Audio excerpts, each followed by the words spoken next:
son who is a college graduate and a professional, and he feels he will never be able to purchase a home. Home ownership has long been a major part of the American dream. What do you plan to do as president to make home ownership more accessible to the middle class? Well, thank you for the question, Mary Lou, and thank you for your service to this country. And you're right, not only should we appreciate veterans, but also a lot of the spouses that have served veterans have carried a big load. It's a family effort, and we owe a debt of gratitude to a lot of people. A couple things we'll do. One, we need to get interest rates down. The reason why we have high interest rates is because government has borrowed, printed, and spent ungodly sums of money starting in March of 2020. Both parties are responsible for it, and that has driven the interest rates up. Right now, the average price home, your monthly mortgage payment is twice as much as it would have been 5 years ago if you had a mortgage on the average price home. Now, some of it is home prices have gone up, but a lot of it is because of the interest rates. The other thing we got to do, we need more housing supply in this country. I actually signed legislation in Florida to green light projects, particularly for workforce housing, because you have a situation where in some parts of the country, if you're a police officer or teacher or a nurse, you can't afford to live in the community where you work. So we can expect cops to have to commute an hour, hour and a half just to go to some of these areas. And then you have rural communities where there's a deficit of housing as well. So lower interest rates and more housing supply. But if we don't solve this issue, and it's housing is part of it and buying a home, but I think there's larger issues about people, young people that are working hard, doing everything right, are falling behind. It's almost cost prohibitive to raise kids in this economy. That's taking the American dream away. We got to restore the American dream, and it starts with getting this fiscal house in order. In Florida, I've been governor. We've actually paid down 25% of our state's debt. I've cut taxes every year. Our economy is ranked #1 of all 50 states by CNBC. We lead the nation in net in-migration. Income growth is top of the charts, #1 in education. So we've shown how it's done, and we need to bring that same level of success to the United States of America. In Florida as well, you have no income tax. You have said that you believe other states should follow Florida's lead on that. If you were president, would you eliminate the federal income tax? Oh, I mean, can I stop dreaming? I mean, like, wouldn't you like to eliminate the IRS and have, what I would want is, I think I would eliminate the IRS, have a single rate, and just do like a flat tax. I think that would be the ideal tax system to be able to do, take away the distortions. And what happens is, Florida's a good example of this. We have low tax and we cut taxes, and yet we attract more investment and our economic base expands. So I run these big budget surpluses where we're paying down debt by lowering rates. I think you look at some of the other states that are high tax states, they tax, they cause businesses to flee and individuals to flee, then they go back to the well and they tax more, and it's like a vicious cycle. So low rates, broad base, ultimately is the best and most conducive to economic growth. But you would push to eliminate the federal income tax. I want to eliminate the IRS, and I would like a flat, one single rate flat tax. Is obviously I would only do it if it was lower taxes for everybody, but that is the ideal tax system. Governor, I want to bring in Eric Adey, who is an attorney from Ames, Iowa, a Republican who says that he is undecided in this race. Eric, what's your question? Governor, I vote primarily based on foreign policy, and my question to you tonight is, should the United States supply Ukraine with more advanced weaponry, including aircraft, with an aim to helping them regain the captured territory, or should we just urge them to accept a partial loss of that territory? Well, first of all, what we would do is, what are our top national security issues? I would say the top in this country are the border and China.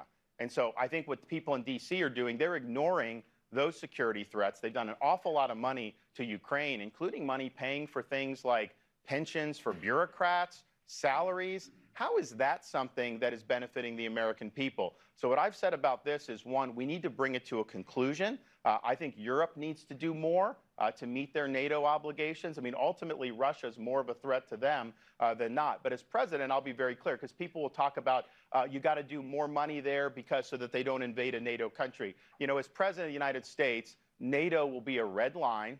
They will not, Russia will not go after a NATO country when I am president, bar none. You said bring it to a conclusion. Does that mean end U.S. support for Ukraine? It means end the conflict. I think we're now in a situation. But how do you do that? Biden can't even tell us what the end game is. He will not articulate this. And here, just as somebody that has served, I think the pitfall of U.S. foreign policy over the past 25 years, really since the Cold War, is getting involved in conflicts where we don't have a clear conception of what we're trying to achieve, or we don't have enough support to be able to actually bring it to a conclusion. So he will not articulate that. And I, as President of the United States, if I'm going to be obligating U.S. resources, I want a clear plan for what we're going to accomplish, and I want to make sure that we're going to be able to accomplish that. He has not done that. It's also just the case this. Biden's weakness invited a lot of the problems that we're seeing around the world. How he left Afghanistan was a total disgrace. I mean, it leaves a bitter taste in the mouth of veterans who've served over there to see all that weaponry and all that stuff over there just taken by the Taliban, 13 people killed. That was humiliating for this country. But that sent a signal to people like Russia, to Iran, that now is the time to be able to start acting out. When I'm president, it's going to be totally different. You know, we're going to lay down very clear markers, and people are going to know, don't mess with the USA. But can you articulate what ending this means? I mean, does that mean that because Congress is talking about this right now. Does that mean sending no more U.S. money, no more U.S. weapons to Ukraine? What it means is bringing it to a situation where Russia is in a box and you're not having wars break out into Europe. That is our interest in this, to not have larger conflicts. And I think part of the problem with some of the people who always want to get us in deeper in these conflicts is you run the risk of an escalation. I can tell you this, as President of the United States, American service members can take this to the bank, parents of service members, we are not going to send U.S. troops to fight in Ukraine. But what about U.S. weapons? Well, I think Europe should supply the weapons. Okay, not the I'm US. willing to help Europe within the confines of our overall national security strategy, bring it to a conclusion. But we are behind in what we need to do with China. We do not have adequate hard power to be able to deter China from going after Taiwan or breaking out of the first island chain, which they want to do and would have major impacts on this country. And of course, they're doing nothing to secure our own southern border. That border is a threat to this country because hostile people are coming across the southern border. So we need to focus on our house here. And what bugs me about what's going on in D.C. is they ignore problems here in the United States, and they're focusing on things that are halfway around the world. I mean, I think it's an issue, it's an interest, but you can't put that over our own national security on our own borders. We also have Cheryl Young here with us tonight, Governor. She is from Winterset, Iowa. She's a Republican who says that she is supporting you in this race. Cheryl, what's your question? Good evening. Good evening. My question is, should abortion rights be controlled by the federal or the state governments? Well, thanks for the question, and thank you for your support. I appreciate it. Well, clearly, states have the primary role in this because that's what it was all of American history until 1973. So you have states like Iowa that have enacted heartbeat bill. Florida has enacted a heartbeat bill. Other states have done other things. And so that's just, I think, where the country is right now. So we'll be somebody that will defend particularly the rights of states to be able to enact pro-life protections. Now, you have a difference of opinion in this primary because Donald Trump has said that pro-life protections, even at the state level, are a, quote, terrible thing. And he said that in relation to bills like what Iowa did, the heartbeat bill.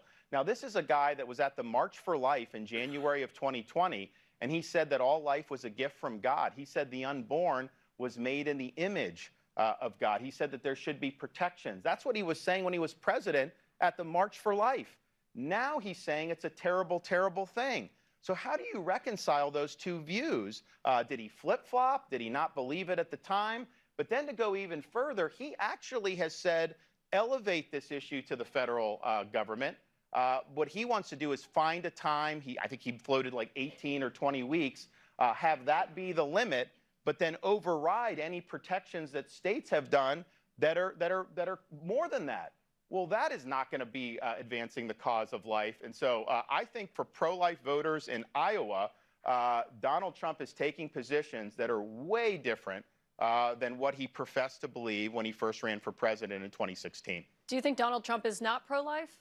Of course not. I mean, when you're saying that pro-life protections are a terrible thing by definition, you are not pro-life. When you say that you want to have a federal law at 18 weeks or 20 weeks that would override a state like Iowa that has enacted pro-life protections, that would mean more abortions, not less abortions, because very few abortions are happening that late anyways. So he has flip-flopped on this issue. I don't know if it's because of political convenience or this is all where he always believed in, but here's the thing. Some issues are pretty fundamental. How do you flip-flop on something like the sanctity of life? It's pretty remarkable to hear you say that, Governor, to say that you don't think Donald Trump is pro-life. You mentioned the bill that was signed in Florida, the 6-week abortion bill that you signed earlier this year. That bill has exceptions, but those exceptions, I want to talk about them because for rape and incest, a woman would only have up to 15 weeks to get an abortion, and only if the woman brings a police report, a restraining order, medical record, or a court document to her appointment. For fetal abnormality, that exception requires the sign-off from 2 doctors.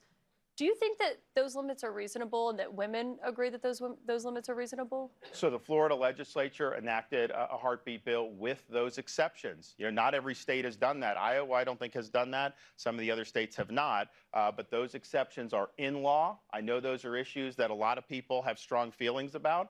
And so I signed the legislation with those exceptions in law. Rape, incest, life of the mother, victims of human trafficking, as well as the really terrible situations where you have the fetal abnormality. So that is what I think the people wanted, and that was what the law reflects. But you personally signed it into law. You could have vetoed it if you didn't agree with it. So do you think those are reasonable exceptions? Those are exceptions that have been talked about for many, many years.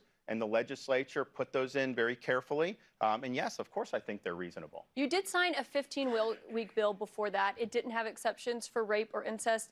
If you are president, you've said that you would support a 15-week ban on abortion, a federal ban. But would it include those exceptions? But the reason why it wasn't is because there was no reason required at all for up to the 15 weeks. And so that's why they didn't put it in. When you're talking about a heartbeat, it's just a different, there's a prudential judgment that the legislatures are making. But I've said I support exceptions and would support exceptions. I want to bring in Ronald Lanel, a Medicare insurance agent and a retired farmer from Ankeny, Iowa. Thank you for being here, Ronald. He is a Republican who says that he is supporting Nikki Haley in this race. He is also a Vietnam veteran, so thank you for your service as well. What's your question for the governor? Thank you. First off, from one veteran to another, I respectfully thank you for your service to our nation. Likewise, thank you. Appreciate you. Please give me your definition of patriotism. Did the January 6th insurrectionists display patriotism, as some of them claim they did? No, of course not. I mean, that was not a good day for the country. I think the media has taken that, and I think the left has taken that and really tried to politicize it, but it was not a good day for the country. You know, patriotism to me is willing to put yourself out there and put service above self. I mean, you served. Anyone that serves in the military, they're writing a check payable to the United States of America for an amount up to and including their life. You don't know where they're going to send you. You don't know what you're going to be able to do. But when you're doing that, you are pursuing a higher purpose. And so to me, that's noble. We've had a lot of problems in the military now with recruiting. Recruiting's at a generational low in this country since the Vietnam War. I think there's a lot of reasons for that, and I will rectify that. But part of it is we haven't had a president elected who's been a veteran since 1988. A president that served in a foreign conflict. So I would be the first to do that. And part of what I'm going to do, I'm going to take out all the political, the woke, all the nonsense out of the military's commander-in-chief day one. But we are going to hold up military service as being something that's a noble cause. You know, Ronald Reagan was inspiring when he would talk about some people spend a lifetime not knowing whether they made a difference, but a U.S. Marine doesn't have that problem. John F. Kennedy said, people can look back on their life with a great deal of satisfaction saying, I served in the United States Navy. And so this is something that I think is very important. So I will be an advocate for military service. I will talk about that being a worthy endeavor for young people to pursue. And we are going to solve this problem. We are going to get more people signing up. You're running for president, obviously. I want to ask you about the limits that you think you would have as president. The former president keeps claiming that he can't be prosecuted for anything that happened while he was in office because he has presidential immunity. If you are the nominee and if you're elected president, do you think you would have blanket presidential immunity? Well, look, I mean, you take an oath to support and defend the Constitution. I did it when I commissioned as an officer. Anyone that serves in the military does it. I took an oath as governor. As president, you're taking an oath to take care that the laws are faithfully executed and to preserve, protect, and defend the Constitution of the United States. So I'm going to wield my authority with that obligation in mind. And if I don't think something is constitutional, I am duty-bound to oppose it. That's just the nature of the job. And so I make constitutional judgments all the time. Doesn't mean a court always agrees with it, but I'm going through that analysis. So, for example, if Congress sends me a piece of legislation that I think violates the Constitution, even if I think it's a good idea policy-wise, I am duty-bound to veto it, and I will do that. So you're going to see an energetic executive. I'm going to wield Article 2 power to the fullest extent to be able to advance the agenda that I'm running on, and we're going to be able to deliver big victories. But that oath means something to me, and I will satisfy that oath of office. And by the way, you look about what's going on now. Joe Biden took an oath to take care that the laws be faithfully executed. Is there anybody in this room that thinks he is satisfying that oath when it comes to our southern border? I don't think so. But what about blanket presidential immunity, that a president can do whatever they want? Do you agree with that? If you're abiding by the Constitution, none of that is going to matter at that point. So follow the law, follow the Constitution. This stuff gets into the weeds legally about what can happen to a president when they leave office based on conduct that may or may not have been official. It's not for me to adjudicate that. I can just tell you this. If you nominate me, I'll get elected, I'll serve, and we won't even be discussing these issues. We'll be discussing your issues. You're not going to have to worry about my conduct. I'll conduct myself in a way you can be proud of. I'll conduct myself in a way you can tell your kids, that's somebody that you should emulate. And we will have success as a result of that. A lot of clear references, obviously, to the former president. You have said that you believe his indictments have distorted the primary. Do you think that he's leading in this race because of his indictments? So look, there's things that happen when you're running. There's things you can control. I can control how I answer your questions. I can control how hard I'm going to work. Like I've chosen to do the 99 counties. Other candidates haven't. There's other things you can't control. How these things happen, how they're played in the media, all this other stuff. Clearly, it's had an impact. But what I would tell primary voters is whatever may be beneficial in the primary doesn't mean it's beneficial in the general election. And I think a 2024 election where the Democrats get to run against a candidate that is going through all this stuff, that is going to give the Democrats an advantage. Don't have to agree with any of the stuff that was done. That's just the reality. And we end up in a situation where we're putting the future of the Republican Party and the future of the nation, perhaps, in the hands of 12 jurors in heavily Democrat D.C., which is likely to be a very stacked left-wing jury, that if they somehow convict, then the Democrats are going to win the election. Why do we want to even go down that road? Let's focus on your issues. Let's focus on Biden's failures. Let's focus on how we're going to be able to turn this country around. I'll be somebody that's focused on that. But then even more importantly, as president, I'll be disciplined and determined to deliver on all those things. It's not going to be about me. Heck, when I'm not out there doing the job, I've got young kids. My wife and I will be back home. We'll be doing stuff, raising our family. That's going to be the extent of what we're doing. We are going to be laser focused on your issues.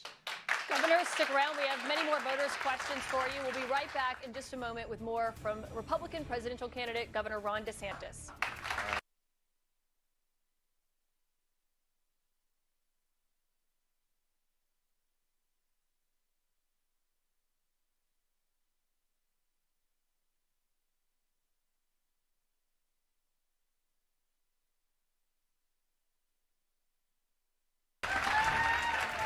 Only on commercial break.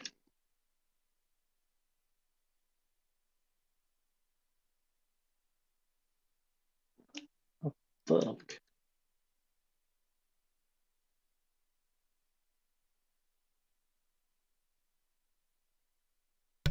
Can you guys hear me? Yeah. Neo, are you there? Looks like Yeah, I can hear you. All right, so what do you guys think so far? I know this stream hasn't been the ideal stream. I'm having some problems with CNN and problems with Discord and everything. Yeah, I can hear you. But so let's talk about what's happened so far. Well, I thought his answer to the abortion issue was a good answer. It's important to make sure that the abortion is limited and preferably banned in almost all circumstances. The only exception being rape, the life of the mother, something like that. I think that's a conservative stance, and I'm glad that he spoke on that. I mean, but the real question is, do you guys think this is going to change anything for the Iowa caucuses coming up? In my opinion, I don't think it'll change it that much. It might have a little bit of push on it, but depending on the other topics they'll discuss later, once they get back. I mean, the main topics of discussion that I feel all the candidates should be talking around is the current border crisis and how they're going to fix it once they get in office, or even the sending of foreign aid to countries that, in my honest opinion, they don't need it more than we do. Considering we're already in a tough spot in the U.S., why do they need our money? It's all taxpayer dollars going to them. Like, if you want to help them out, Joe Biden, why don't you dig into your own pockets because you've been stealing from the American people for 50 years, and you can pay them out of your own pocket instead of ours. But that's my stance on it.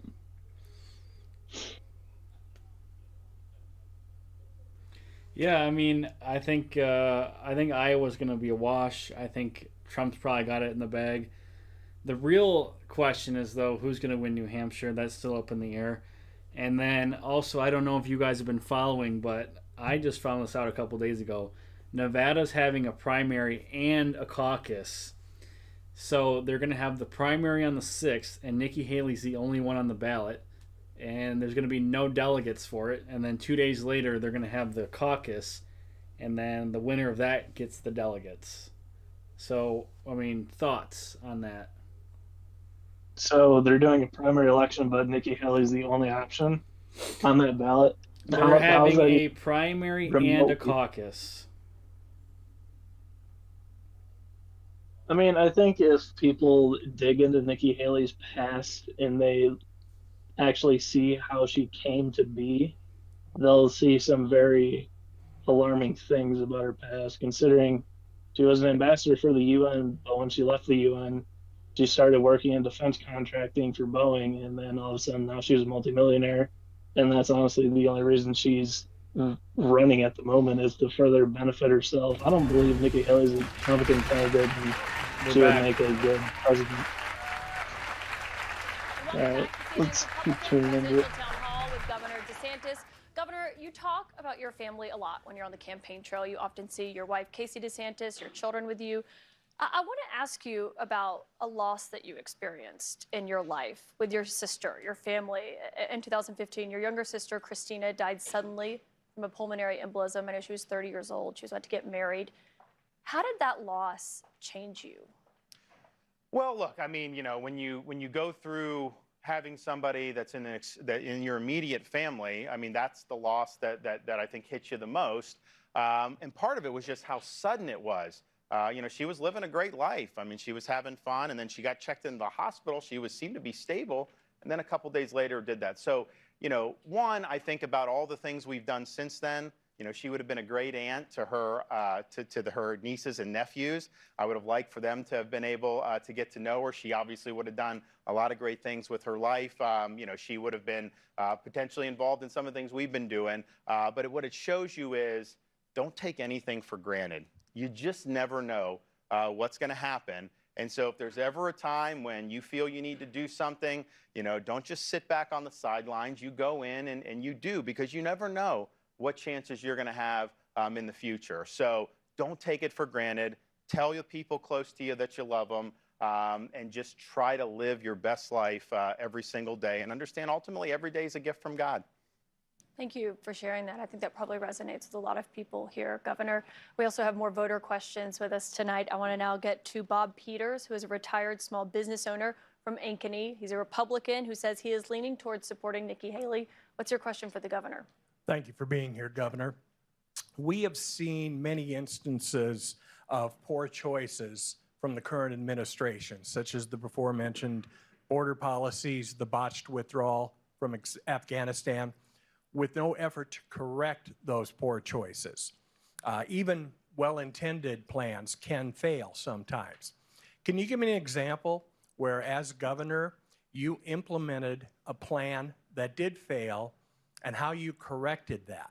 Sure. I think if you look back what happened with COVID, I mean, the large story is Donald Trump and Anthony Fauci plunged this country into lockdown.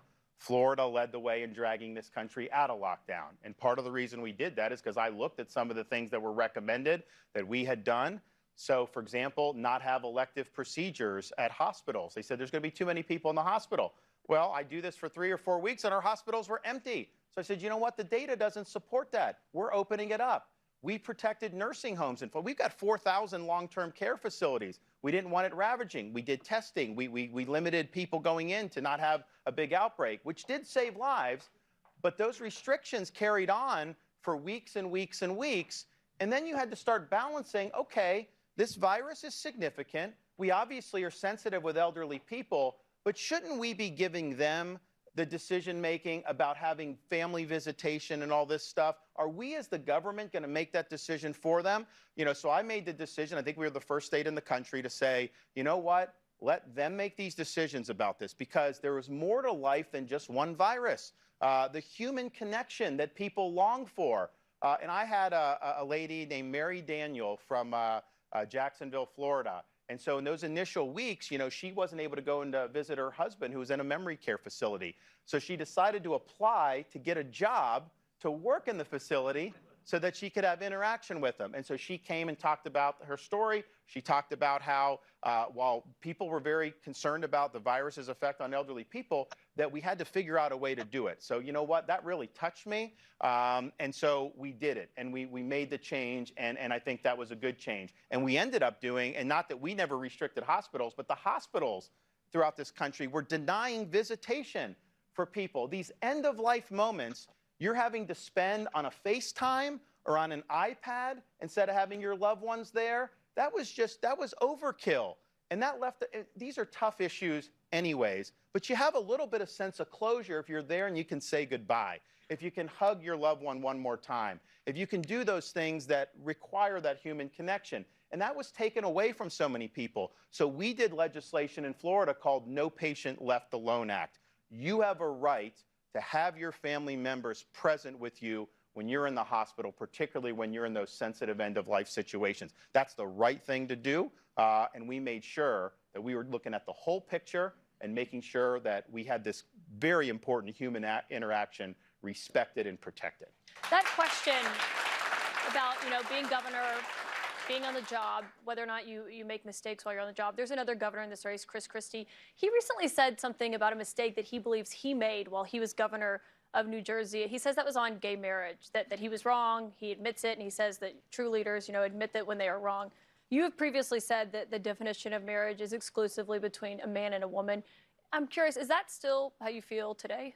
So that's just what marriage is with the church, and I respect the Supreme Court's decision. We've abided by that in Florida, even though our Constitution defines it as between a man and a woman. But I think what we need to recognize is, you are going to have people try to wield power against our religious institutions and try to marginalize them simply by upholding the biblical definition of marriage. And so I'm going to protect those religious institutions to be able to do what has always been done in terms of how they consider marriage as a sacrament. So in terms of the church, that's just what it is. Now, in terms of the Supreme Court's decision with civil law, the state, we had a different policy. This was before I was governor. And so the state of Florida has respected that.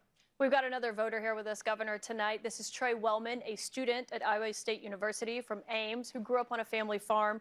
He is the vice chair of the Iowa Federation of College Republicans. He says he's undecided. He's not going to bring up Alabama football. Go ahead, Trey.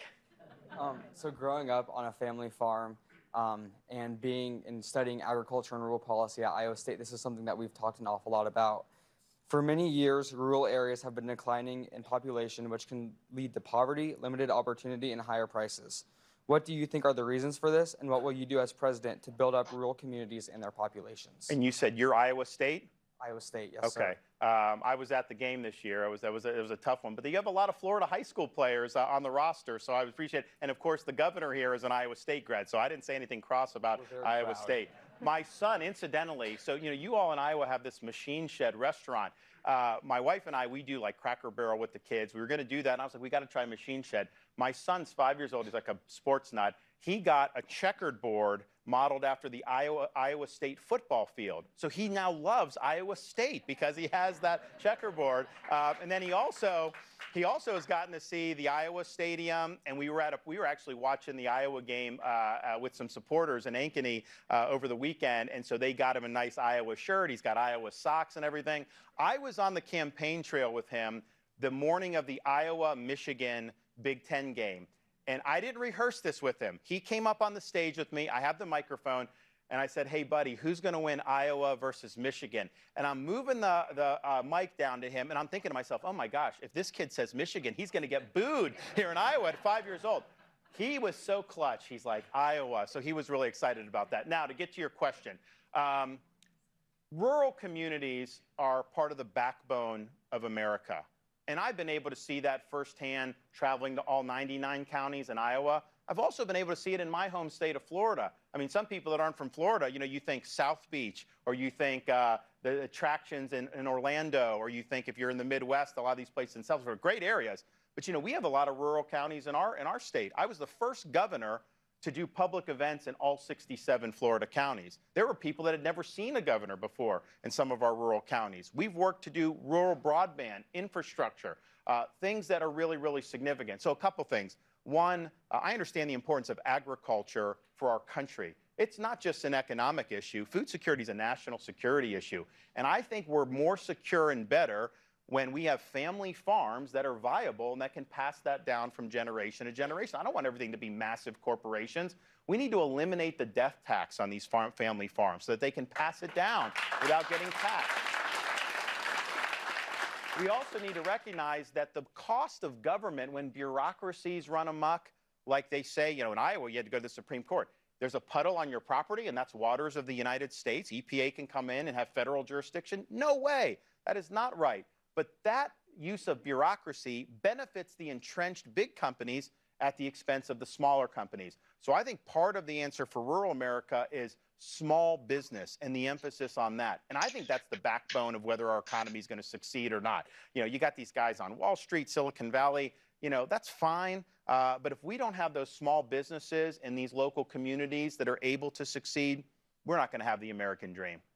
We have another voter here tonight, Chad Ryan, a hospice chaplain from Huxley, Iowa, a Republican who says that he is undecided in this race. Chad, what is your question for Governor DeSantis? Governor DeSantis, thank you for being here. I would like to hear you answer this question in a spirit of civility and humility.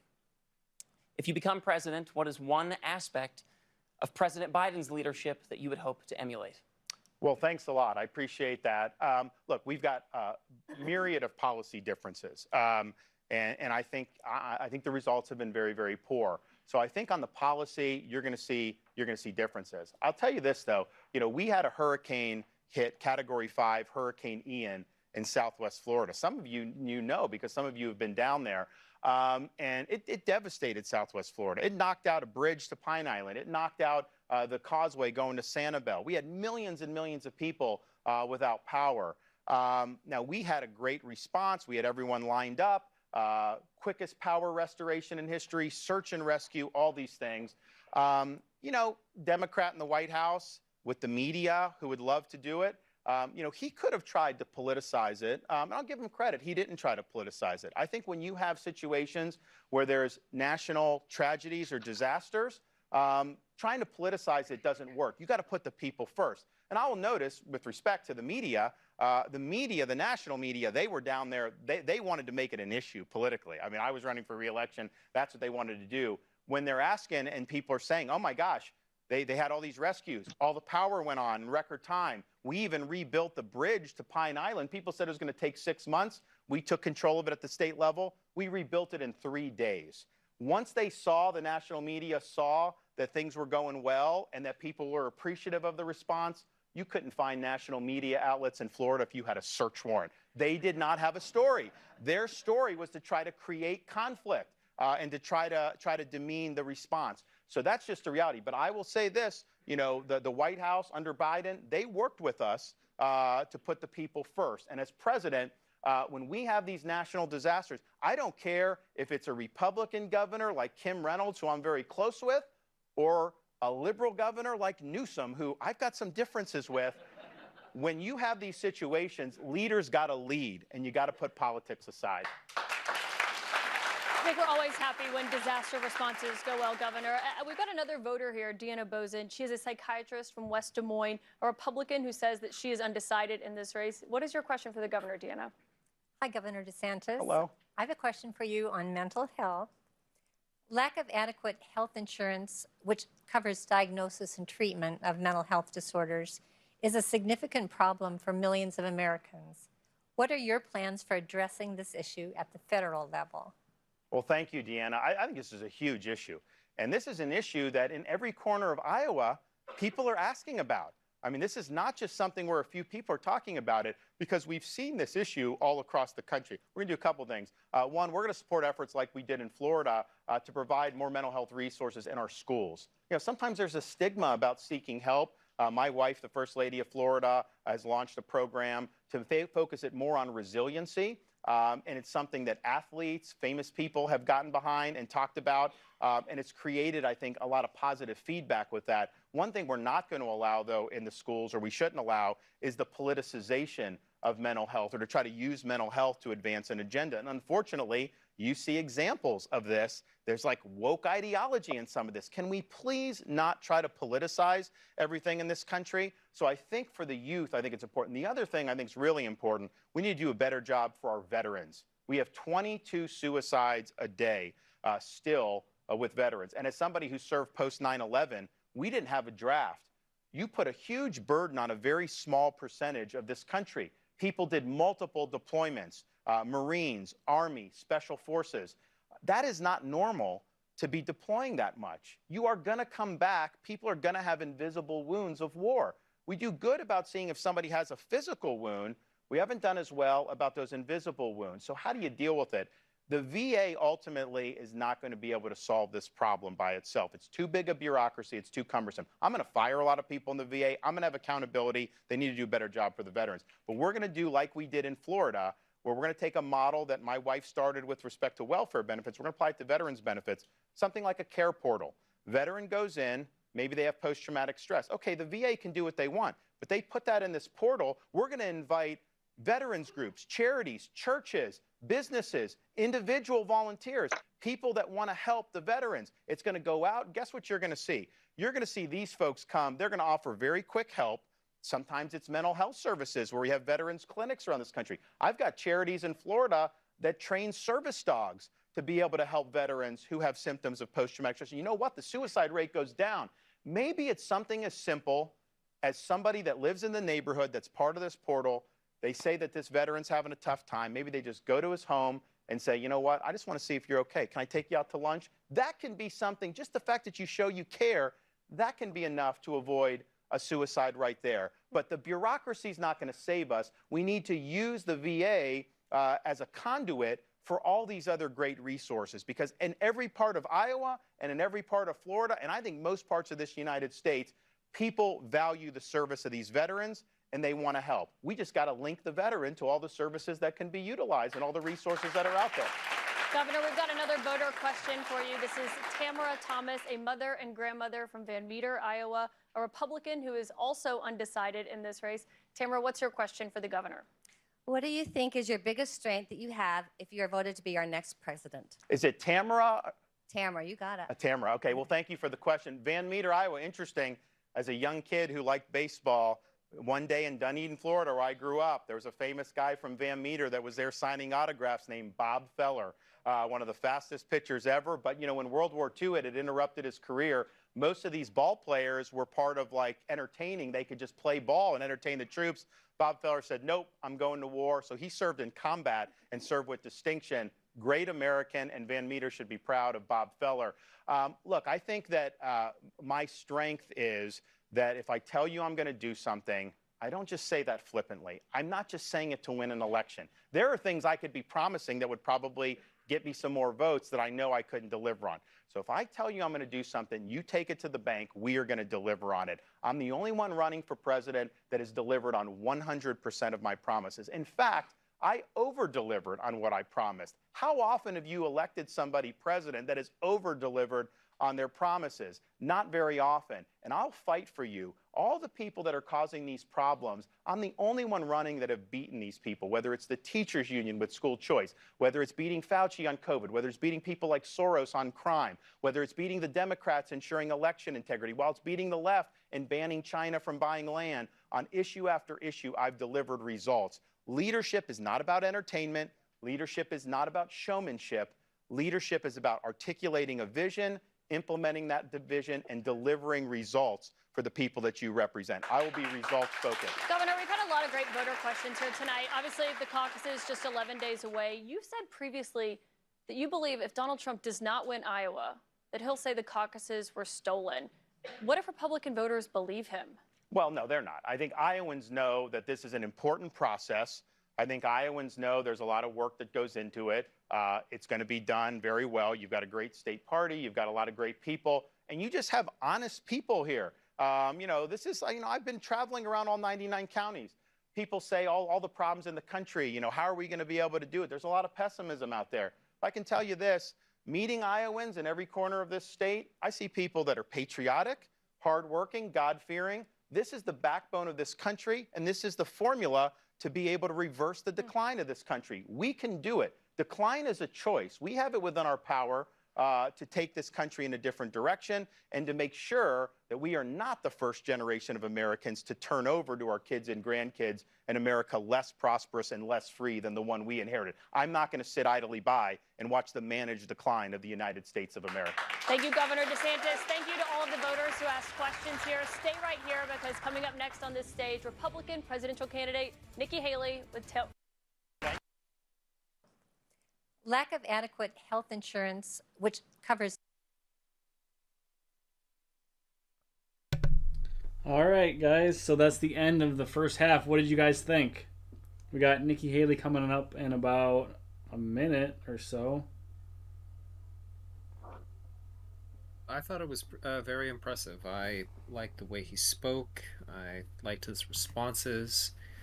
He's again establishing himself as a great candidate for the Republican GOP, and Iowa could be his. People are saying that he's behind and everyone's behind, but Ron DeSantis has visited every single county. He's been to every precinct.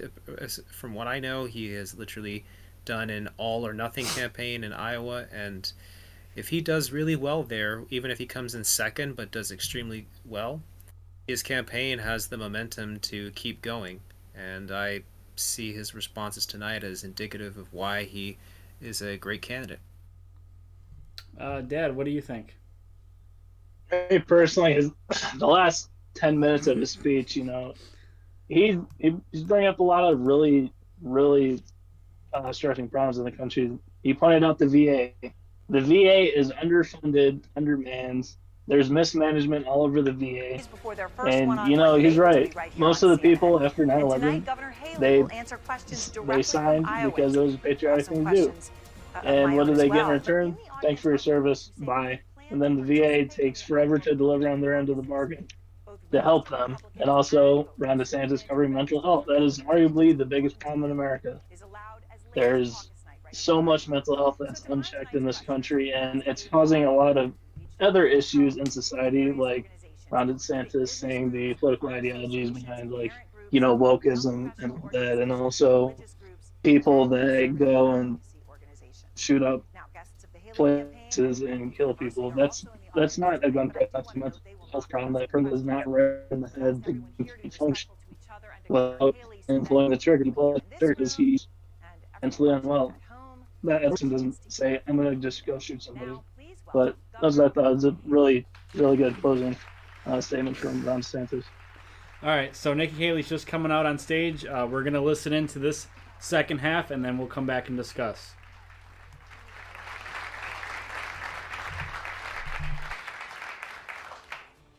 All right, so I want to start today. We were, getting ready this morning for this town hall, Governor, and something crossed our wires, a shooting.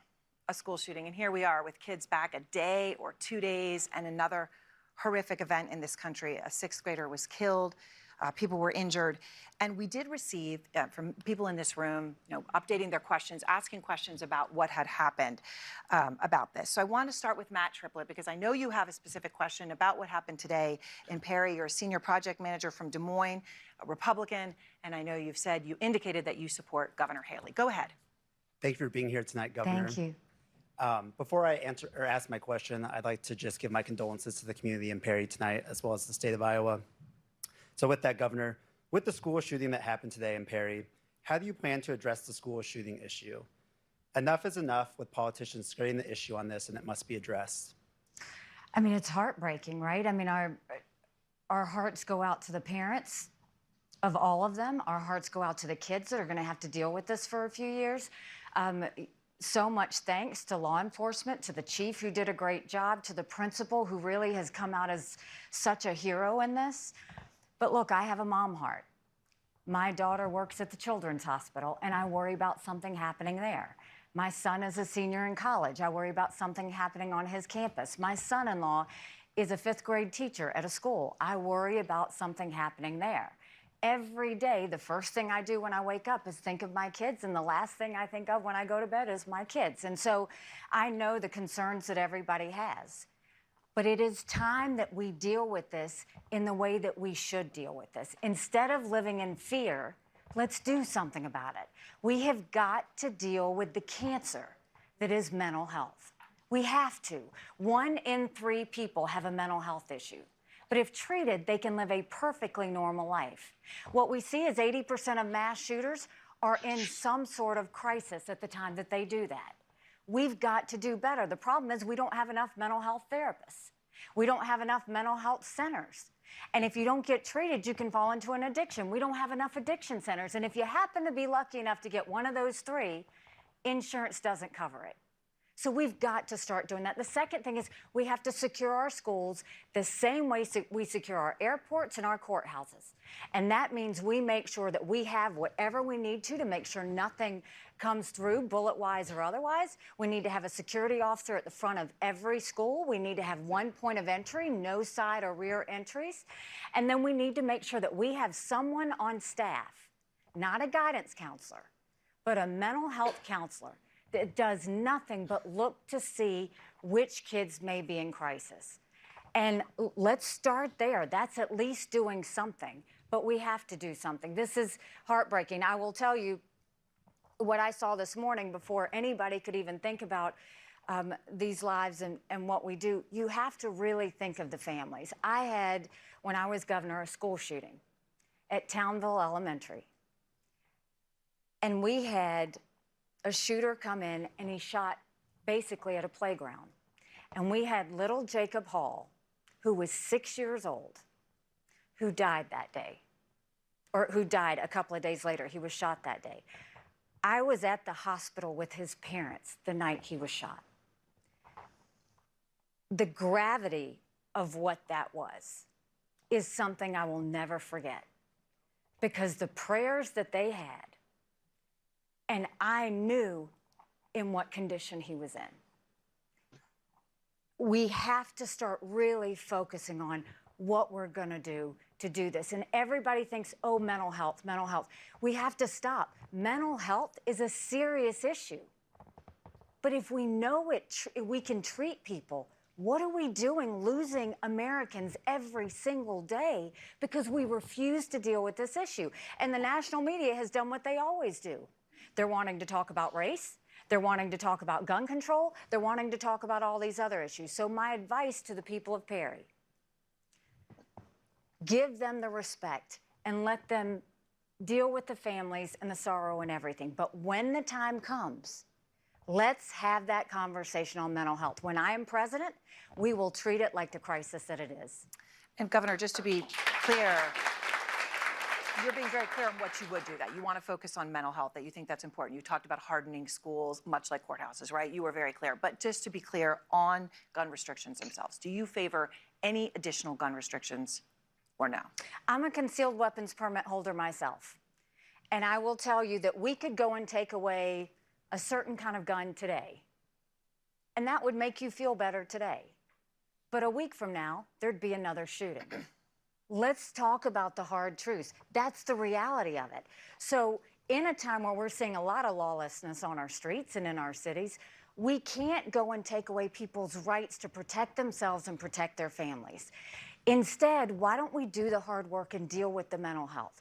If we start to do that, I know that we will see a reduction in what's happening, but you don't take away from good people because you see something like this happening from other people who commit crimes. There are a lot of issues on the minds of voters here. And of course, with 11 days to go, one of the big ones is actually the state of this race and where things are. Josh Lemon is a portfolio manager, I know, at a local bank. Josh, you're an independent and you voted for Joe Biden in 2020, but you've said you plan to vote for a GOP candidate this time around. And as I was telling everybody watching at home, you're allowed to register right up until caucus night, right? So that's the way it works here in this state. So you're deciding between Governor Haley and Governor DeSantis. Go ahead. Correct. And thanks for taking my question. Thank you. What is your strategy to overtake Donald Trump in the polls? You know, I think that what you're seeing is we've got momentum. We've got momentum in Iowa. We've got momentum in New Hampshire. You're going to continue to see us be strong in South Carolina. And really what it's been is it's been about, let's talk about where this is. I personally think President Trump was the right president at the right time. I agree with a lot of his policies. But the reality is, rightly or wrongly, chaos follows him. And we all know that's true. Chaos follows him. And we can't have a country in disarray and a world on fire and go through 4 more years of chaos. We won't survive it. And you don't defeat Democrat chaos with Republican chaos. Now is the time we need to have a new generational leader, one that's going to leave the negativity and the baggage behind and start focusing on the real issues that we have in the future. But more than that, Americans don't want another nail-biter of an election. And that's what we'll get. Look at any of the polls, head-to-head against Joe Biden. Ron doesn't beat Biden. Trump, head-to-head with Biden. On a good day, he might be up by 2. The Wall Street Journal had him up by 4. I'm in every one of those same polls. I defeat Biden by 17 points. 17 points. That makes it bigger than the presidency. That's governorships, that's House, that's Senate, that's down to school boards. But more than that, you win by double digits. You're going into D.C. with a mandate to stop all the wasteful spending and get inflation under control, a mandate to get our kids reading again and take education back to the basics, a mandate to secure our border, no more excuses, a mandate to bring law and order back to our country, and a mandate of a strong America that we can be proud of. That's what we're doing. That's what I think we need to do. It is time to move past President Trump, and it is time to start focusing on how to strengthen America and do this for our kids and our grandkids. There was one thing you said there, and I know you've talked about him being, you know, the chaos following him, but you did say something there I wanted to follow up on as people face this decision. You said, rightly or wrongly, chaos follows him. Is it rightly or wrongly? Is he the one who causes that chaos, or is he just the unwitting victim? It's both. I mean, you see a lot of these cases they've brought against him are political in nature, and there's no basis on it. And then you see some that he's going to have to answer for. But look, I'm not telling you anything I used to tell him. I used to tell him he's his own worst enemy.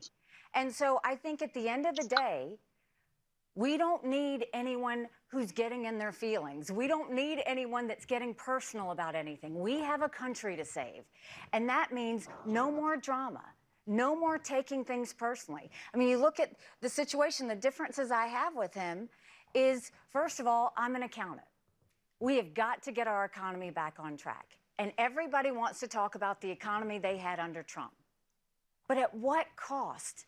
At what cost? $8 trillion. In 4 years. Our kids will never forgive us for that. We are having to dig out of it. So you may have had a good 4 years, but look at what we're paying for now. As of now, in a couple of years, we'll be paying more money in interest payments than we are in our defense budget.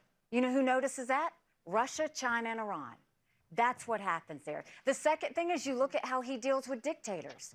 I think it's completely wrong. He praised China's President Xi a dozen times after China gave us COVID. You don't do that. He congratulated them on the 70th anniversary of the Communist Party. We don't do that. When Israel fell to her knees, you're going to go pick a fight with Israel's prime minister because of some issue, personal issue you had with him before, and you're going to praise Hezbollah? It's just not what we need to do. We need to do this without emotion. We need to do this with a sane sense of how we're going to take America forward. All right, so we're going to, and you mentioned the economy, and I'm going to come back to that in a moment. But first, I do want to bring another audience question. Dave Holm is the executive director of the Iowa Institute for Cooperatives, a Republican from Ames, and he does say he's supporting you. Go ahead, Dave. Hi, Dave. Thank you for being here tonight, Thank Governor. Many of our ag co-ops use foreign laborers now, and we would like to use more, but the process is very daunting. And yet we have thousands of foreigners crossing into our U.S. daily on our southern border. What is your comprehensive border policy that would address both those that want to contribute and work in this country and still maintain our border security? And Dave, you're exactly right. You can do both. And we have to do both. So the first thing is you look at the illegal immigration, all the illegals that are coming to the border. It is truly a dereliction of duty, what Biden is allowing to have happen. And to now think that Governor Abbott of Texas is trying to do everything he can to save Texans, and he's putting barbed wire up, and Biden is trying to go against him to cut the barbed wire? Are you kidding me? Like, you can't go and risk people's lives. America right now is acting like it's September 10th. We better remember what September 12th felt like, because it only takes one. So you have 8 million people that have come to the border, and they've only sent 140,000 back. That's it. And so we're left with taking care of the health care of them, the education of those kids, law enforcement having to deal with them. What we will do is, I passed one of the toughest illegal immigration laws in the country when I was governor of South Carolina. We'll take that national. We will do a national E-Verify program that requires businesses to have to prove the people that they hire are in this country legally. We will defund sanctuary cities once and for all. No more safe havens for illegal immigrants. We'll put 25,000 Border Patrol and ICE agents on the ground and let them do their job. That's not happening right now. We will go back to the Remain in Mexico policy so that no one even steps foot on U.S. soil. And instead of catch and release, we'll go to catch and deport. That's how we will close the border and get that to stop. But legal immigration, our legal immigration system is completely broken too. It shouldn't take someone 10 years to become a citizen. And we need to be smart about how we do it. Presidents in the past have always said, set quotas. I'll take this many this year, this many next year. Instead, look at, what does our economy need? I came from an agricultural state and a tourism state. Our farmers needed workers. We need to make sure we are focusing on the businesses that they are not struggling to find workers. And that's the part, when you do it on merit, and that's how we need to bring people in, based on merit, not just a random quota. Then you're building up your economy. You're supporting your businesses. You're making sure that we can all grow together. But we've got to make sure we deal with that. I mean, think about it. We have students that come from overseas. We educate them, and then we send them back home. I mean, that's lunacy. We've got to start using some common sense when it comes to that. You mentioned Governor Abbott. And I wanted to ask you something specific that he's done, but also Governor DeSantis has done. And that is busing migrants from border states up to sanctuary cities. 90,000, according to the tabulation, from Texas alone to New York, Chicago. And obviously, Governor DeSantis has sent migrants to Martha's Vineyard as well as Sacramento. Do you support Governor DeSantis doing that? Would you do that as governor? I'll talk about Governor Abbott because I think he was courageous. He was the first one to do it. But look at what he's done. You know, today I was watching Governor Abbott and Mayor Eric Adams kind of having different things to say. Governor Abbott, if the president won't secure and give security to the people of Texas, a governor has a job to protect your citizens. So he's busing them, but where is he busing them to? New York City is a sanctuary city. So you can't say, we're open, we're accepting of everybody, and then when they come to you, say, oh, I didn't mean it, never mind. So do you think it's been effective, the busing? I think it's been hugely effective because all of a sudden, The rest of the country is feeling what Texans have had to deal with for so long. And I went to the border, and truly what they deal with is unimaginable. Those ranchers having to look and see if every morning if someone died crossing the fence, having to pick up kids and turn them over to Border Patrol. You look at what the sheriffs go through and the idea that they go and round up whatever illegal immigrants they can find before 7 a.m., take them to Border Patrol documents them and releases them until their court date years from now. We can't keep functioning like that. We are a country of laws. The second we stop being a country of laws, we give up everything this country was founded on. You brought up the economy earlier, and I promised we would get to it, and I want to get to it now with you, Molly. Molly Honer is a college student Republican who says she will support any Republican other than Donald Trump. So go ahead with your question. Hi, Molly. Hi, Governor Haley. So I'm going to be graduating from college soon, and I'm worried about the economy. What do you plan to change to make our economy strong? Congratulations. Thank you. But you know, what Molly is saying is the same thing my son is saying, is the same thing that every young individual coming out of college is saying, and think about it through their eyes. Bless you. First of all, think about the fact that they went through COVID.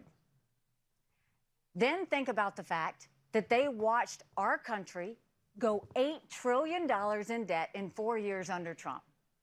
And now we're saying, oh, we're going to have to pay it back. And they didn't do anything to cause it. Then look at the fact that, one, they have to find a job. Two, they're having to say, how am I going to afford to live? What used to be the American dream of buying a home, the average home buyer in America is now 49 years old. So that's so out of reach for them. And so they're worried they're not going to be able to afford a place to stay, rent. They're worried they're not going to find a job. They're worried about the debt that the country is in and inflation that's gone up, that everything's more expensive. From their standpoint, they're looking at a country and they're wondering how they're going to get through. And what we owe it to them is to get the economy back on track. The way we get the economy back on track is to first acknowledge that there is a spending problem in D.C. And it's not a Republican problem or a Democrat problem. Both of them did that to us. I mean, you look at that $2.2 trillion COVID stimulus bill that they passed with no accountability. They have now left us with 80 million Americans on Medicaid, 42 million Americans on food stamps. That's a third of our country. And then Republicans opened back up earmarks and pet projects for the first time in 10 years, pushing through 7,000 of them last December. We can't afford things like that. So when it comes to our economy and getting inflation under control, the first thing we need to do is claw back the over $100 billion of unspent COVID dollars that are still out there. Instead of 87,000 IRS agents going after middle America, let's go after the hundreds of billions of dollars of COVID fraud. 1 out of every $7 was spent fraudulently. If 8% of our budget is interest, quit borrowing. Cut up the credit cards. You have to balance a budget every day. I had to balance a budget as governor. Why is Congress the only group that refuses to balance the budget? So we'll stop the spending, we'll stop the borrowing, we'll eliminate the earmarks, and I will veto any spending bill that doesn't take us back to pre-COVID levels. That will save us trillions. Then we're going to go and take as many federal programs as we can and send them down to the states. That will reduce the size of the federal government, but it will empower people on the ground. Think healthcare, think welfare, think education, if we started doing that. Right now, 70% of federal employees are still working from home 3 years after COVID. 75% of most of our agencies are sitting empty. We're paying for that. We've got to start getting the waste out of government. This is not them coming to us saying we need more money. This is us going to them saying, you did this, now we're going to have to go and make the hard decisions to get us out of it. And we can do that. And then I think we need to open up the middle class. We're watching in America, the rich are getting richer and the poor are getting poorer. And what we need to do, it's why I want to eliminate the federal gas and diesel tax in this country. I want to cut taxes on the middle class and simplify the brackets. And then let's make the small business tax cuts permanent. They made corporate tax cuts permanent, but they made small business tax cuts temporary. Small businesses are the heartbeat of our economy. We can't just say it, we have to prove it. And that's what we'll do to get our economy back on So track. you mentioned, you talk a lot about spending, and then you were talking about taxes there a bit. So when you ran for state senate, it was interesting. You were asked to sign a pledge to never raise taxes. And other people that were running against you, they did. They went and they signed it and they did it. It was, they all did it. You told the state newspaper, quote, "No one wants to see taxes raised, but I think it would be closed-minded to sign a pledge." Would you sign that pledge now? I would sign that pledge now, simply because I've always been the type, don't handcuff yourself. But I will tell you now, government has way too much money. There's waste in every agency. There's waste in the way we govern, every bit of it. And we have to, the first thing I want to do is go to every single agency, pull down all the bureaucracy, the red tape, the programs we don't need to have. Government was intended to secure the rights and freedoms of the people. It was never meant to be all things to all people. And we are seeing a bloated government that needs to go on a diet. And I think the only way we do that is we sit there and tell them it is now time for them to show the taxpayer a return on investment. It is not time for the taxpayer to continue to have to work for government. So I want to ask you about something that's been a challenge for your campaign over the past week. And this, of course, is referring back to New Hampshire, where you were asked to explain the cause of the Civil War. You obviously did not mention slavery. And afterwards, you came up, you said that was a mistake. In fact, you said it should have been the first thing that you said. So you did come out and say that. Chris Christie, though, came out and said that you gave that answer not because you're, in his words, dumb or racist, but because you're, quote, unwilling to offend anyone by telling the truth.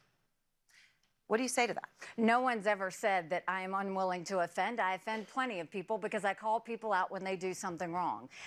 What I will tell you is Chris Christie is from New Jersey. I should have said slavery right off the bat. But if you grow up in South Carolina, literally in second and third grade, you learn about slavery. You grow up and you have, I had black friends growing up. It is a very talked about thing. We have a big history in South Carolina when it comes to, slavery, when it comes to all the things that happened with the Civil War, all of that. I was thinking past slavery and talking about the lesson that we would learn going forward. I shouldn't have done that. I should have said slavery, but in my mind, that's a given that everybody associates the Civil War with slavery. So when you talk about slavery being a constant point of discussion and being a point in where you go, my children growing up in New York, they learn about slavery in first grade too. Can you share what the discussions about slavery were like? In your household, you've talked about experiencing humiliating discrimination when you were a little girl, things you remember. What were the discussions about slavery like for you? I think that no different than anyone else in South Carolina. We had, the time that I came and grew up, we were the only Indian family in a small rural southern town. We weren't white enough to be white. We weren't black enough to be black. They didn't know who we were, what we were, or why we were there. So we dealt with our own challenges. And I remember when I would get teased on the playground and I would come home, my mom would always say, your job is not to show them how you're different. Your job is to show them how you're similar. And it's amazing how that lesson on the playground played throughout my life. Because whether it was in the corporate world or as governor or as ambassador, when you're first faced with a challenge, if you talk about what you have in common, people let their guard down, and then you can get to a solution. So when you talk about slavery, it was not just slavery that was talked about. It was more about racism that was talked about. It was more about, we had friends, we had black friends, we had white friends, but it was always a topic of conversation, even among our friends. And in the South, we're very comfortable talking about it because we know that's what it is. But the goal was always to make today better than yesterday. And even though that there was, a lot of hardened thoughts on that there. We went through it. I dealt with my share of dealing with race issues. We had the tragic shooting of Walter Scott. He was an unarmed black man that was shot in the back 7 times by a dirty cop. And this was on the heels of Ferguson. South Carolina could have caught on fire, but we didn't do that. I talked to the Walter Scott family. I talked to law enforcement, and a month to the day, at the bill signing, we had them both there, and we signed the first body camera bill in the country. A month later, we had the horrific shooting at Mother Emanuel Church when a white supremacist went into a Bible study and took 9 amazing souls. The entire national media came in wanting to make it about gun control and racism and death penalty. And I said at the time, there will be a time and place we have those conversations, but right now we have 9 souls we need to lay to rest. And I didn't have that luxury because 2 days later, the killer came out with his manifesto, and he was draped in the Confederate flag. And the Confederate flag had always been either on top of the State House or right in front of the State House since the year 2000. And it is incredibly sensitive and a personal issue in South Carolina. And I focused that next day, I said, I want to have 4 meetings. I want to call Republican leadership, I want to call Democrat leadership, I want to call the congressional delegation, and I want to call community leaders. And I told my staff, don't tell them what this is about because I knew they wouldn't show up. And when they came, I said at 3 o'clock today, I'm going to call for the Confederate flag to come down. And if you will stand with me, I will forever be grateful. And if you won't, I'll never let anyone know that you were in this room. And it was a tough thing, Aaron, because we had to have 2/3 of the House and 2/3 of the Senate. And to bring a divided state together and avoid riots and protests, the way we did that was I knew half of South Carolinians saw the Confederate flag as heritage and tradition. The other half of South Carolinians saw it as slavery and hate. My job wasn't to judge either side. My job was to get them to see the best of themselves and go forward. And South Carolinians showed what true strength and grace look like because we didn't have protests, we had vigils. We didn't have riots, we had prayer. And South Carolina led the way, but that is the way we have to work on issues that try and divide us, is don't go and pick who's right and who's wrong and who's good and who's bad. That's what leaders are doing now, and it's caused us to be completely in political disarray. A leader doesn't decide who's right. When you serve the people, you serve everybody. And your job is to give them all the information you have and let them know where you want to go going forward.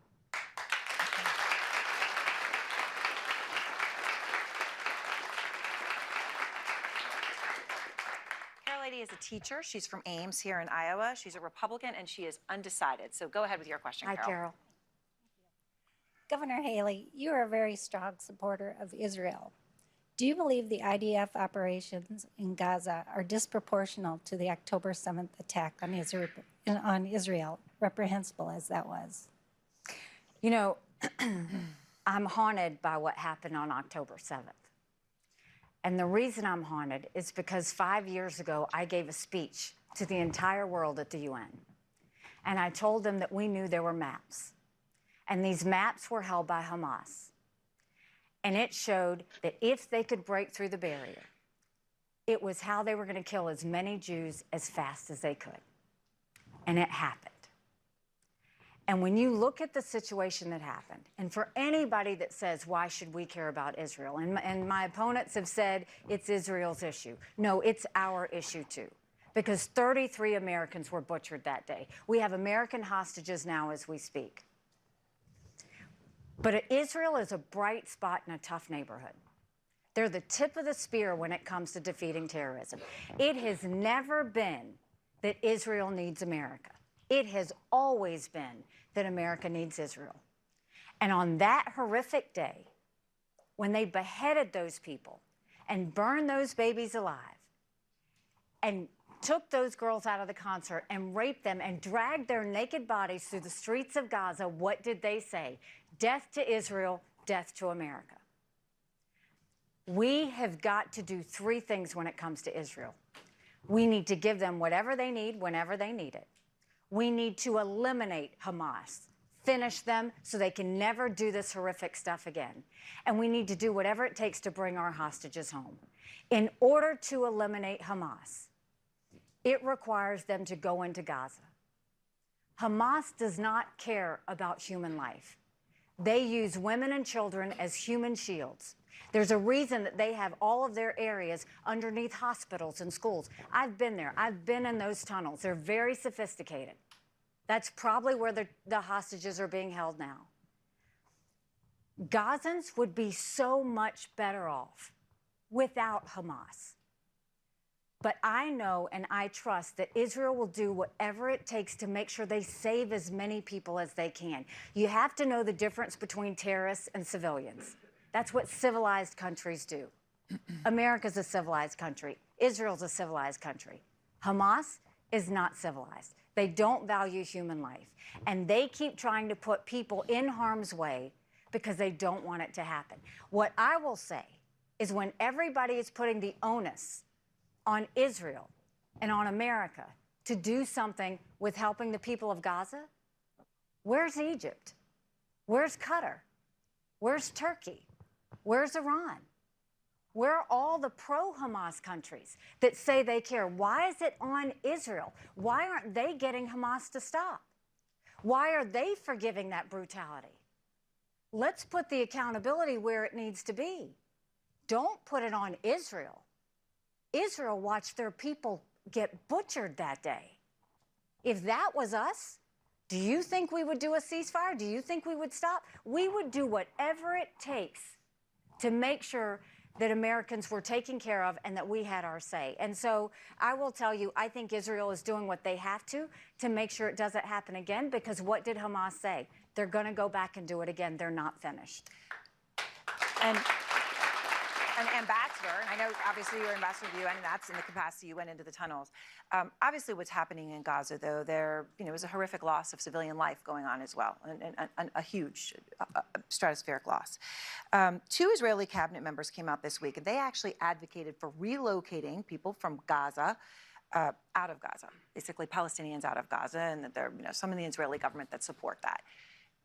Would President Haley support that? Would you support removing Palestinians from Gaza? I don't think you have to remove Palestinians from Gaza. I think you have to remove Hamas from Gaza. But I think you also need to make sure that Israelis can feel safe again. Mm-hmm. And the way Israelis will feel safe, they're not opposed to Palestinians being in Gaza. They're opposed to terrorists being in Gaza. They're opposed to terrorists being at their doorstep. And so Israel doesn't want Gaza. I mean, if you look at what Hamas has done to Gaza, Israel doesn't want Gaza. But the Palestinian Authority has proven they have an inability to lead. And the reason they have an inability to lead is they allowed Hamas to come in and do all of this to the people of Gaza. So I don't think we remove Palestinians, but I think they have to have some sort of leadership that ensures to Israelis that they don't have to worry about terrorists living on their doorstep. All right, Marcia Aarons is a retiree from Urbandale. Marcia, we're glad you're here tonight. A Republican, and I know you also say you're supporting Governor Haley. Go ahead. Hi, Marcia. Hi, Nikki. I just want to thank CNN and Aaron and Caitlin for having this town hall tonight, and Grandview for hosting it. Also, Nikki, thank you so much for all your time in Iowa. I really appreciate you I've being enjoyed all it. over. It's been fun. Good.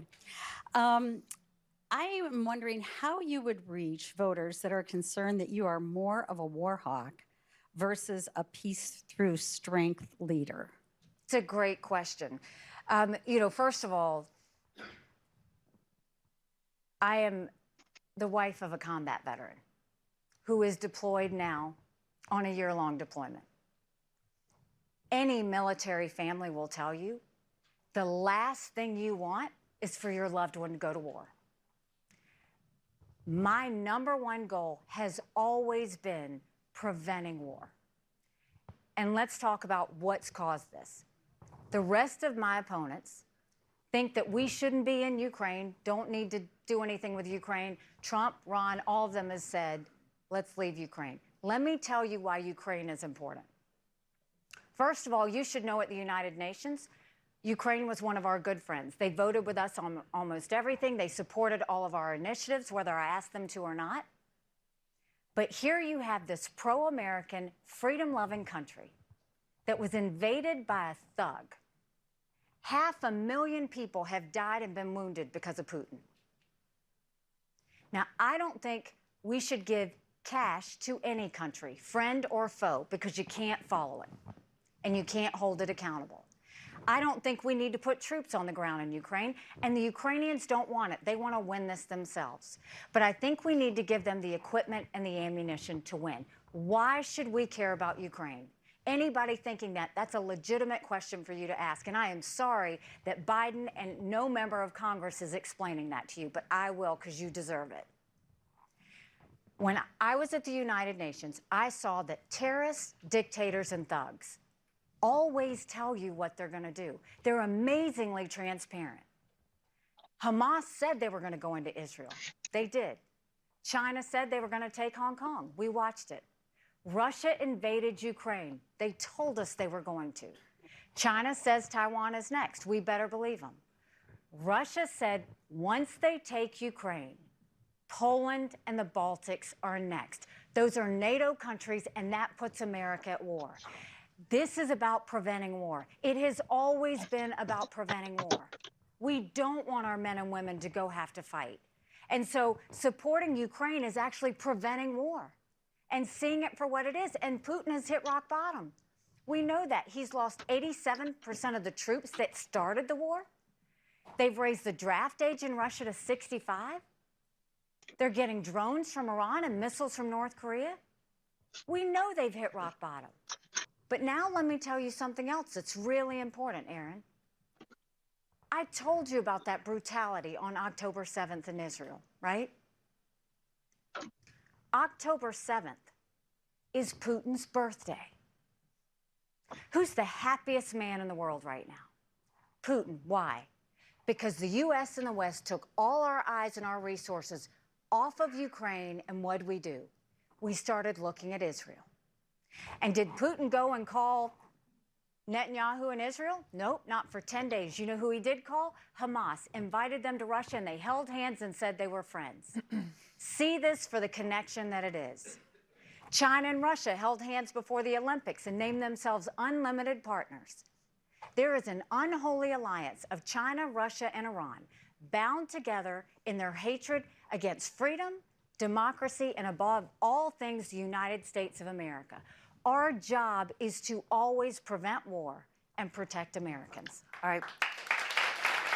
Governor Haley, we're going to be right back. We're going to take a very brief break. Everyone watching at home, stay with us. We'll be back in a moment with the Republican presidential candidate. All right, so what do you guys think? Me personally, I think her takes on Ukraine is incredibly not in the right direction, because she's trying to make Ukraine out to be they're a democracy. But if you look at what President Zelensky has been doing, he's threatening to cancel the election because of the Ukraine war. President Zelensky also got rid of the Orthodox Church. I don't know if you've seen photos of the most common frontline tattoo in Ukraine, but it's a, let's just say during World War II, it was a very popular symbol within Germany, and that's tattooed on a lot of Ukrainian soldiers, and in some houses there's even worship shrines of the Third Reich. So, her trying to make out Ukraine as a democratic country is just simply not true.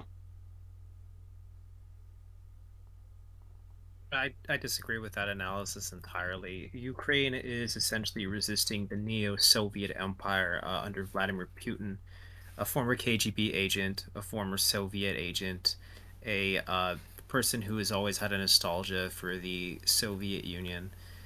And with Ukraine, the Ukrainians fight against that. They are fighting essentially against the resurgence of a new form of international communism.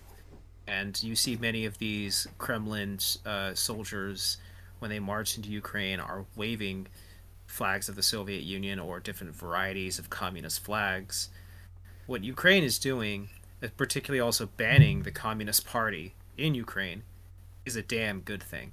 And the more neo-Soviets they put 6 feet under is a victory for America. So I agree with Nikki Haley's analysis.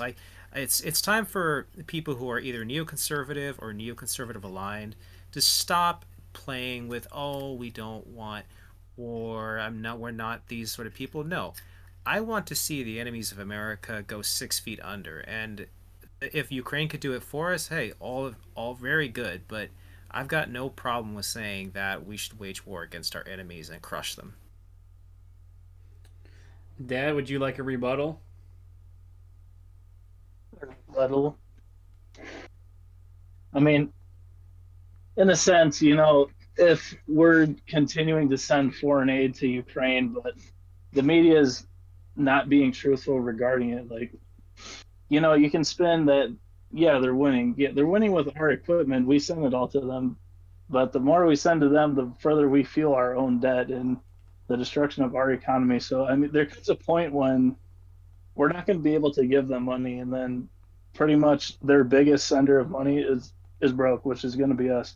But it begs the question of why are other NATO nations that are closer to Ukraine not sending them as much aid as we are? Yeah, I get it. We're a world superpower, but we're also almost on the brink of bankruptcy, and every other month they're threatening to shut down the government and all that.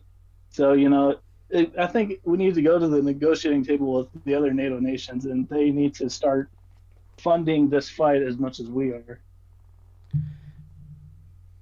I mean, yeah, I totally agree. And yeah, this affects us more than anybody. Yes, it does.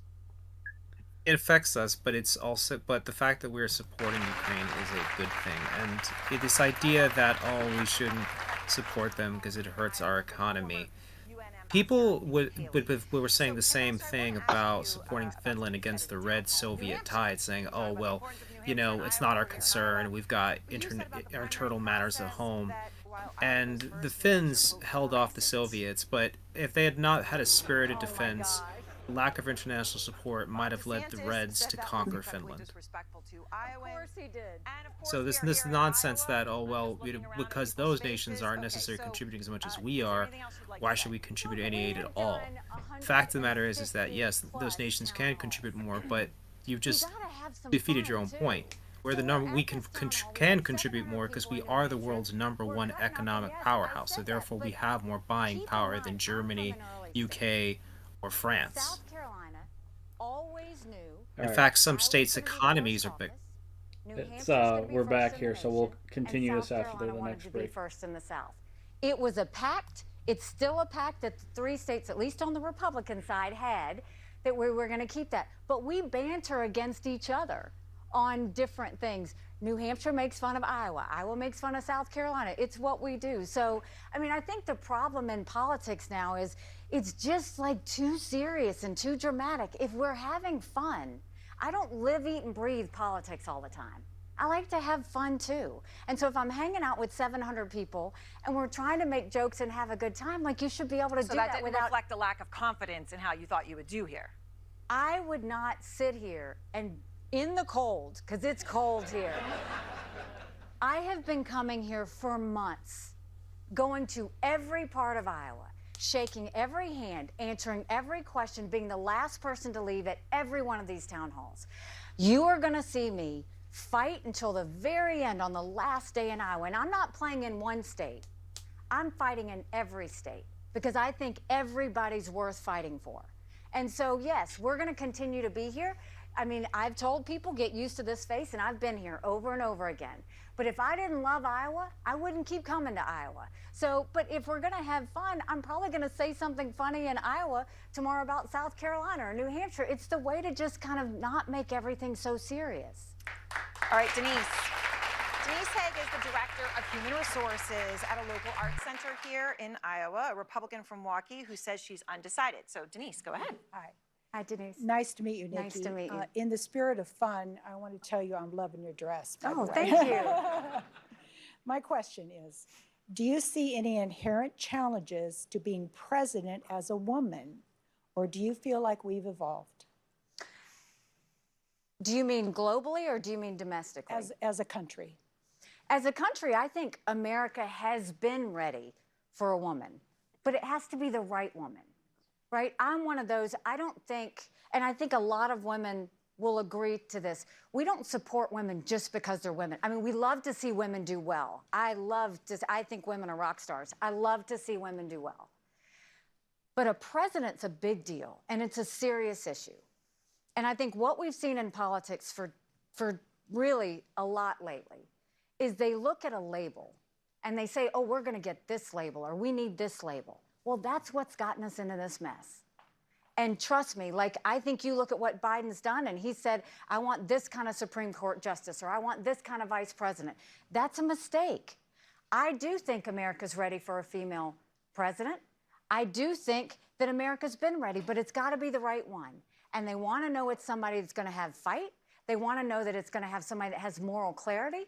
They want to know that it's someone who has experience. I have been a 2-term governor that took a double-digit unemployment state and turned it into an economic powerhouse. I dealt with Russia, China, Iran, North Korea, Israel every single day that I was at the UN.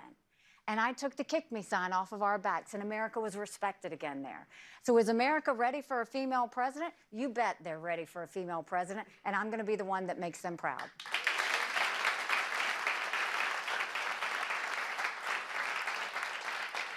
Zachary Van Woordhuizen is a law student from Newton. He's an independent. He voted for Biden in 2020, but says, I believe, that you plan to support Governor Haley in the caucuses. We'll see. I don't know what you've heard tonight, but go ahead with your question, Zachary. I knew I liked you. Hey. Governor Haley, you have taken a vocally anti-Chinese stance in many of your campaign ads. Do you plan to continue this stance if elected, or will you try to work with China to solve the problems that have prompted such a stance?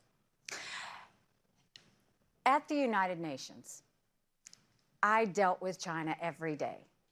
And what frustrates me is you see Biden and Yellen sitting there trying to tell us that China's a competitor. China never saw us as a competitor. They always saw us as an enemy.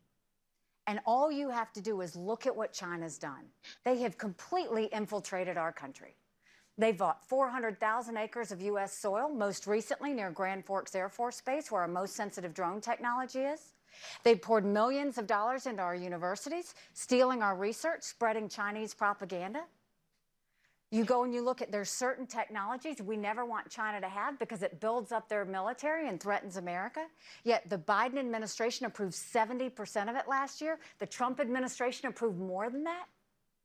Everybody got upset about this Chinese spy balloon, right? And rightfully so. What about the fact that 90% of our law enforcement drones are Chinese?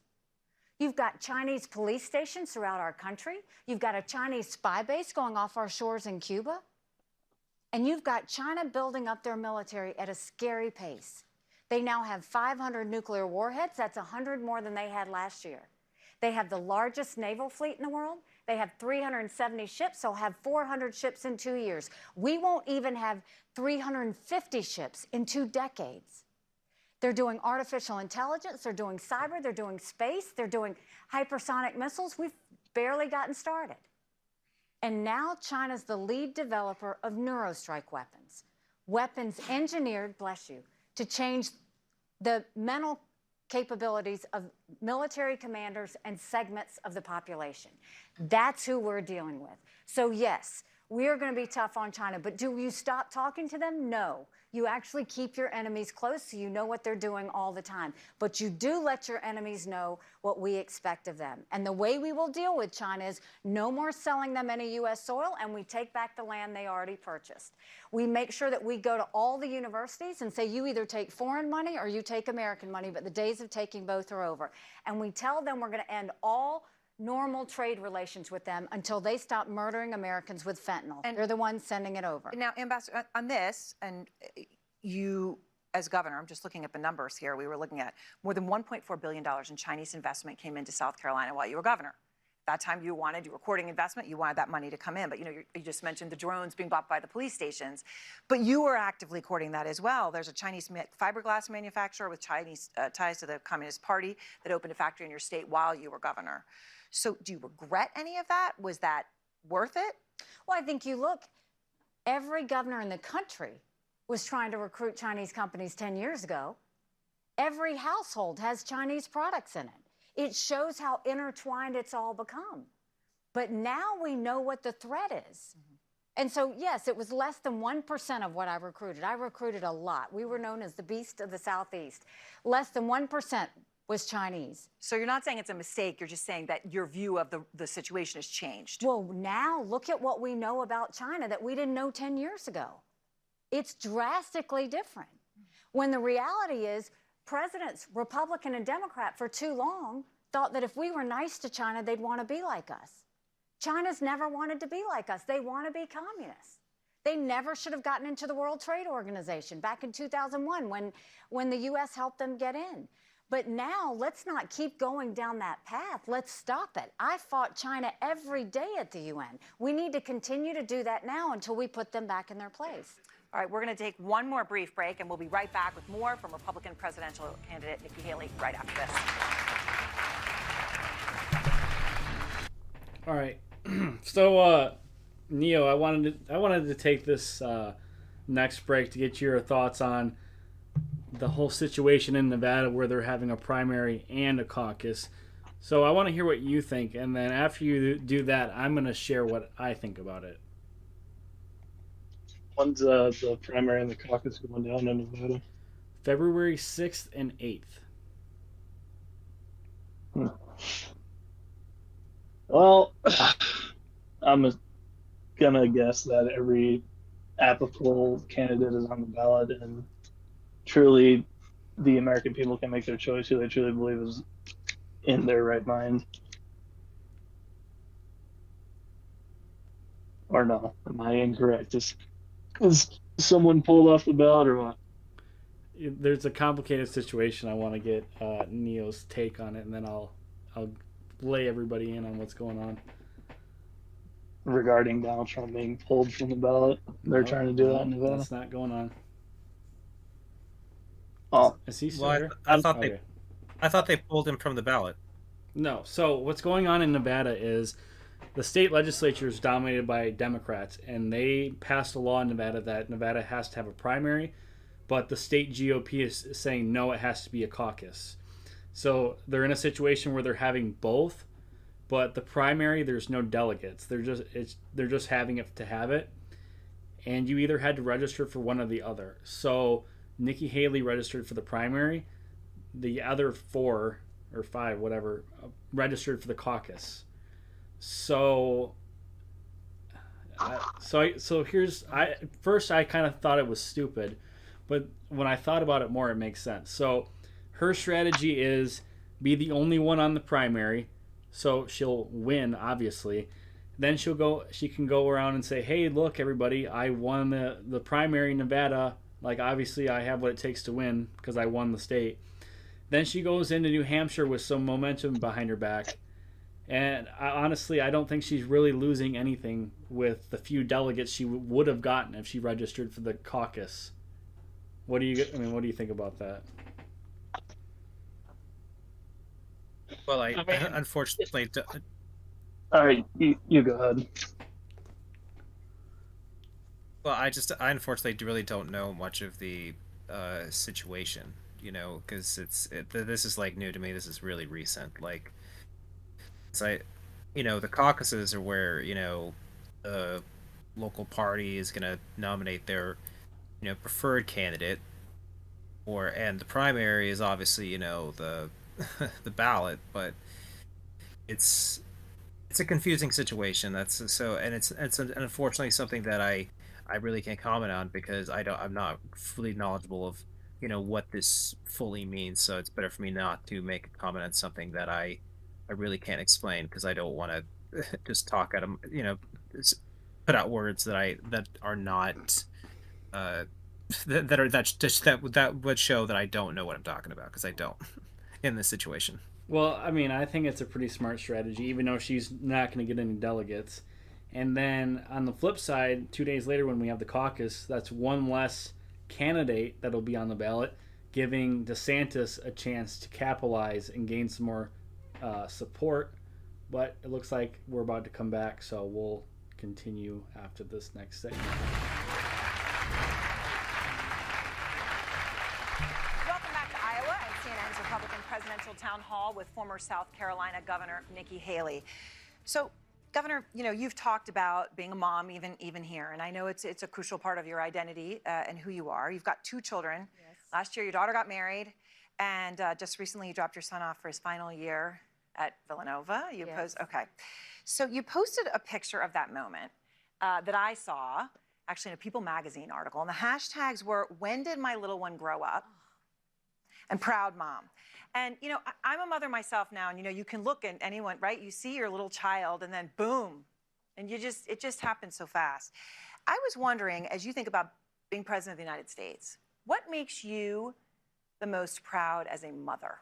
Oh, I mean, like I get emotional thinking about my kids. You know, when my daughter was walking down the aisle, I still see her in pigtails. So when I say, when did they grow up?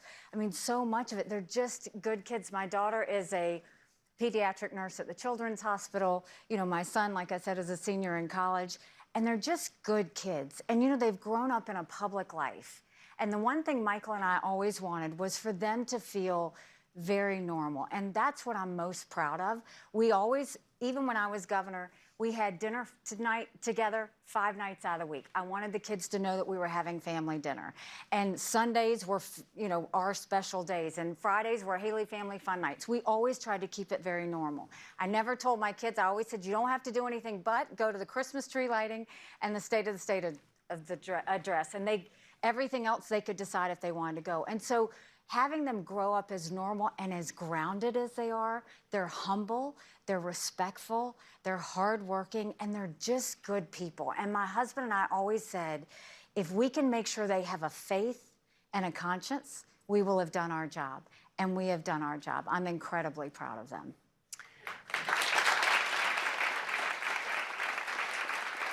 Catherine Duffy is a professor of music here at Grandview, and it's been great to be here these past couple of days in your school. A Republican from Ankeny who says that she supports you. Catherine, go ahead. Hi, Catherine. Thank you for being here. Of course. Ambassador Haley. Could you please explain to us your rationale for pardoning Mr. Trump when he's been associated with so much division and chaos in our country? When you talk about a pardon, the person has already been found guilty. You know, when it comes to President Trump, he still has to face, and we'll find out whether he's guilty or not. But if we're talking about a pardon, you're assuming he's guilty, because nobody gets pardoned if you're not guilty. For me, it's not about guilt or innocence. It's about what's in the best interest for the country. And I don't think our country will move forward with an 80-year-old president sitting in jail that allows our country to continue to be divided. We have to move on past that. And so I honestly do believe, just like they did with Nixon, you've got to say what's in the best interest of the country. And I think pardoning Trump and moving on is in the best interest of our country if we're going to heal and if we're going to get back together and get out of the chaos. Jeff Quarter is a lawyer at Iowa's largest law firm. I said, what an appropriate name you have when I saw this. I mean, Jeff Quarter. Okay, from West Des Moines, a Republican who says he's supporting you. Jeff, go with your question. Hi, Jeff. Ambassador Haley, great to see you again. Nice and great to see you last Saturday in Carver Hawkeye Arena watching the Iowa Hawkeye win the So much basketball. fun. So much fun. And bonus time with Ambassador Branstad. Yes. So my question for you tonight to wrap this up is, as president, how will you work to better unite America after the past 16 years of such divisive politics? Thank you. It's a great question. And the tone at the top matters, right? You know, when I talked about how we could have been completely devastated in South Carolina with the shooting of Walter Scott, how we could have been completely devastated in South Carolina with the murder of those 9 amazing souls at Mother Emanuel Church, how we could have been divided on so many other things. South Carolina always held strong and held together. And it was because I knew I served and represented all of them, not just a select group, all of them. And that means I didn't think of any of the South Carolina as good or as bad or as right or as wrong.